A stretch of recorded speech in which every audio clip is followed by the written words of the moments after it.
Reserve bank of India स्थापित करने में बाबा साहब अम्बेडकर का योगदान था। कितने लोगों को पता है? हिंदू कोड बिल में महिलाओं के लिए इतना बड़ा स्थान देने में बाबा साहब अम्बेडकर का योगदान था। आज हमारे देश के अंदर महिलाओं को जो बराबरी का अधिकार मिला है, उसमें बहुत बड़ा योगदान बाबा साहब अम्बेडकर का है। भारत में किसानों की जो दुर्व्यवस्था थी, किसानों की बदहाली के बारे में आवाज उठाई, उसके बारे में हमारे में से कितने लोगों को पता है? वो इतनी बड़ी हस्ती थे, इतने महान व्यक्ति थे, कहीं ना कहीं उनको एक तरह से दलितों का नेता बना के हमने उनके दायरों को बहुत संकुचित कर दिया। उन्होंने अपने जीवन में दलितों की तो आवाज उठाई ही उठाई। वो खुद उस समाज से आते थे, उन्होंने खुद अपने जिंदगी में बहुत संघर्ष किया, लेकिन उन्होंने समाज के हर उस वर्ग की आवाज उठाई जो समाज का वर्ग दबा हुआ था, कुचला हुआ था और जो अन्याय झेल रहा था।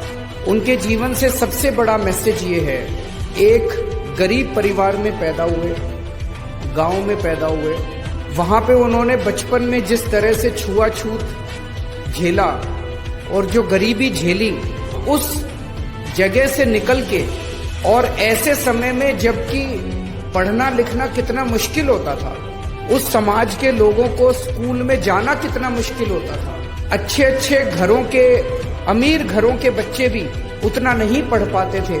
ऐसे में बाबा साहब अम्बेडकर ने इतने गरीब परिवार से निकल के और डबल डॉक्टरेट की डिग्री ली, कोलंबिया यूनिवर्सिटी से पीएचडी की और लंदन स्कूल ऑफ इकोनॉमिक्स से पीएचडी की। मैं समझता हूं आज की डेट में भी 2019 में कोलंबिया यूनिवर्सिटी से और लंदन स्कूल ऑफ इकोनॉमिक्स से, दोनों से डिग्री लेना, डॉक्टरेट की, पीएचडी की, हर व्यक्ति के बस की बात नहीं है। रिजर्व बैंक ऑफ इंडिया स्थापित करने में बाबा साहब अम्बेडकर का योगदान था। कितने लोगों को पता है?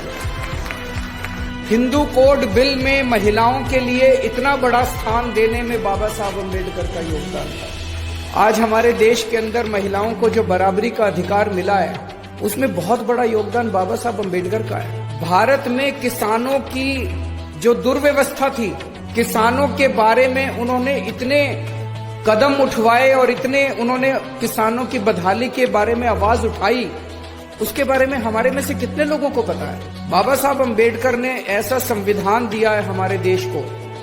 आप सोच के देखिए, 1947 में जब देश आजाद हुआ था, पूरे देश के ऊपर छोटे छोटे इतने राजा महाराजा थे। सरदार पटेल ने देश के अंदर घूम घूम के सारे देश को इकट्ठा किया, एक भारत बना। पूरी दुनिया को उस टाइम ये लग रहा था कि भारत ज्यादा दिन चलने वाला नहीं है। इतनी विविधताएं थी, इतने धर्म थे, इतनी जातियां थी, इतनी संस्कृतियां थी, और उस सारे देश को सरदार पटेल जहां एक और इकट्ठा कर रहे थे, बाबा साहब अम्बेडकर ने ऐसी किताब लिखी, ऐसा संविधान दिया।